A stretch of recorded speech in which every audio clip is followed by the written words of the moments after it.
Namastê, tudo bem com você? Espero que sim.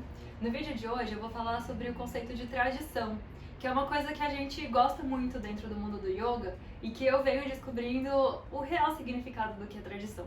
Então fica comigo e já deixa seu like antes de começar o vídeo.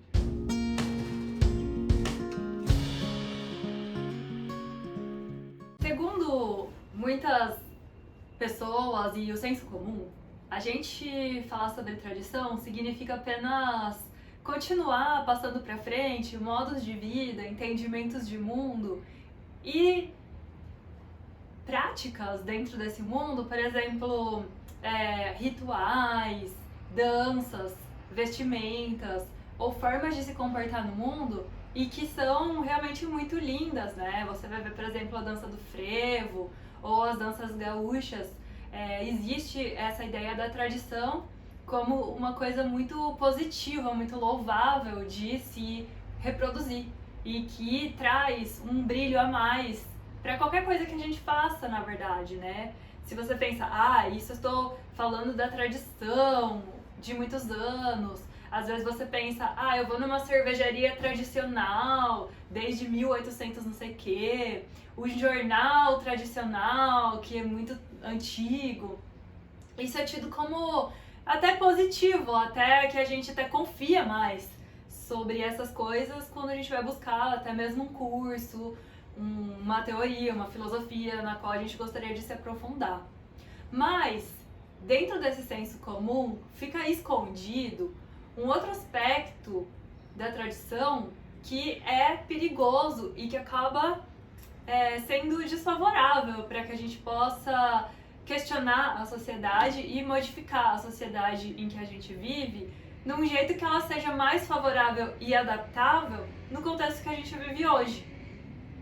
Então, assim, segundo a psicanalista Maria Rita Kell, nesse livro que se chama O Tempo e o Cão, esse livro ela comenta mais especificamente sobre como as depressões são doenças contemporâneas e que tem tudo a ver com a sociedade que a gente vive. Mas não vou falar sobre isso hoje. Quando eu terminar de ler o livro, eu venho aqui e faço um resumo para vocês, se eu for capaz.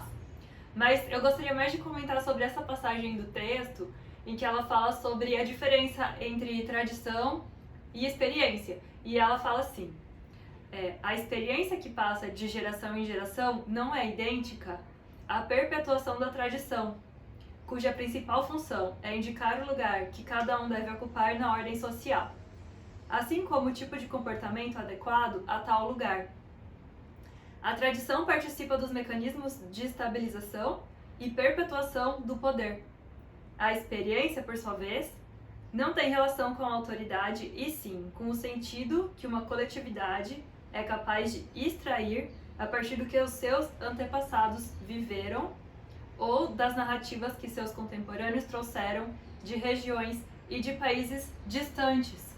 Ou seja, o que parece para mim que a gente gostaria de continuar fazendo e que realmente colabora com a nossa construção cultural e mais especificamente aqui falando do yoga, que colabora para que a gente continue praticando, que a gente traga histórias, que a gente compartilhe as nossas experiências e que a gente passe adiante histórias que a gente ouviu de pessoas mais velhas e de outras gerações, seria mais de compartilhar a experiência, que é a riqueza cultural dessa filosofia, desse modo de vida, dessa prática, que é o yoga. Mas acontece que a tradição, na verdade, ela serve para perpetuar estruturas de poder.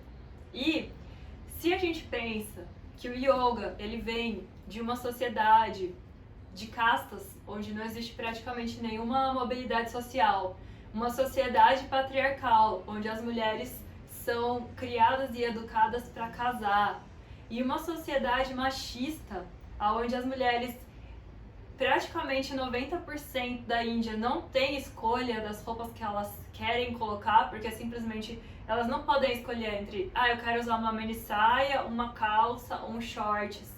Elas simplesmente têm que usar calça ou saia comprida. Pra você ver o nível do machismo que existe o controle das roupas das mulheres. E isso eu percebi na pele quando eu fui pra lá. E eu percebi como aqui no Brasil a gente é livre nesse sentido, como a luta feminista aqui no Ocidente realmente nos trouxe esses benefícios, porque sair na rua, hoje em dia, existe assédio? Existe. Mas existe a nossa possibilidade de falar contra o assediador, de denunciar o assediador e a gente sabe que a gente tem esse direito. Mas se você for pra lá, você vai ser olhada de um jeito estranho se o seu ombro tiver à mostra, se você estiver usando uma roupa curta e às vezes do jeito como tá o seu cabelo e várias coisas, e julgada a partir da sua aparência, simplesmente porque tá mostrando uma parte do corpo e meio que não tem muito pra onde correr.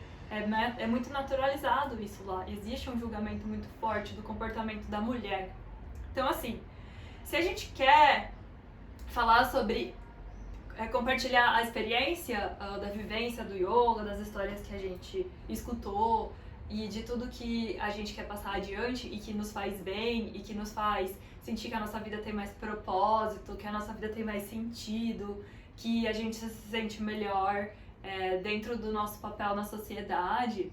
Então, é isso mesmo que a gente tem que continuar fazendo. Mas eu acredito que é importante a gente conhecer o significado das palavras que a gente defende e muitas vezes a gente defende elas usando esse sentido do senso comum, né?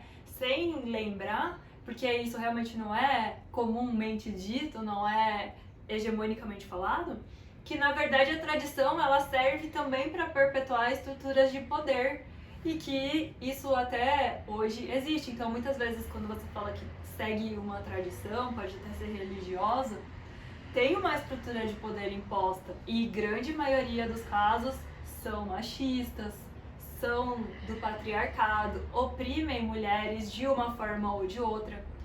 E aí eu sinto que é importante a gente pensar que se a gente continua pensando que a gente quer defender a tradição do yoga, do hinduísmo, a gente também está defendendo, pode até ser de forma velada, mas a gente de alguma forma está passando adiante essa estrutura de poder que não nos favorece na sociedade, principalmente quando a gente é mulher, quando a gente não é um homem branco de classe alta, né? Então, assim, é bom e importante a gente pensar as palavras que a gente usa quando a gente vai falar, que a gente está passando um texto adiante, quando a gente está passando um ensinamento. Não necessariamente a gente está obedecendo aquela tradição porque ela não nos favorece. Se hoje em dia nós mulheres podemos dar aula de yoga e se nós mulheres podemos dar aula de yoga para homens, isso é uma conquista do movimento feminista. E que na Índia, durante muitos anos, mulheres não podiam dar aula de yoga, muito menos para homens. Era totalmente errado. Você vê que tem exceções raríssimas dentro de um mundo totalmente machista, né? E aqui no Ocidente, a gente tem muito mais mulher praticando yoga e ensinando yoga. Mas lá na Índia, a maioria dos professores são homens, por onde eu viajei e até onde eu conheci. Quando eu fiz o meu curso de formação, os professores indianos eram homens. E tinha uma professora, mas ela não era indiana, ela era australiana, né? Então eu quero também saber da experiência de vocês, se você já foi para a Índia, se você já teve contato com professores, por exemplo, também de meditação, que são majoritariamente lá no Oriente homens. E até tem a história, que eu acredito que seja verdadeira, que a filha do Patabi Jois, a Sarasvati, ela ainda está viva. Ela foi uma das primeiras mulheres a dar aula para homens, quando o pai dela estava viajando para os Estados Unidos e ela precisou substituí-lo. Ou alguma coisa aconteceu, ele ficou doente, alguma coisa assim que ele realmente não podia dar aula, ela foi. E sofreu preconceito por causa disso. Pois bem, vamos pensar se a gente quer defender essa tradição que joga culpa em cima de mulheres e que controla a vida das mulheres totalmente nas roupas que elas usam, nas escolhas que elas fazem, que colocam elas totalmente dependentes ou dos pais ou dos maridos, né? E se a gente gostaria de perpetuar essa tradição que de alguma maneira fica subentendida dentro das escrituras sagradas, do hinduísmo, dos rituais. E sim, aqui no Brasil, no Ocidente, existem mulheres, as professoras de yoga que cantam mantras, que praticam, que acendem o fogo e que fazem rituais. Mas lá na Índia você não vê mulher fazendo isso não. E olha que eu fui em bastante templo, hein? Se você já viu, me conta aí nos comentários que eu quero saber. Mas eu não lembro de ter visto nenhuma mulher performando ou guiando um ritual.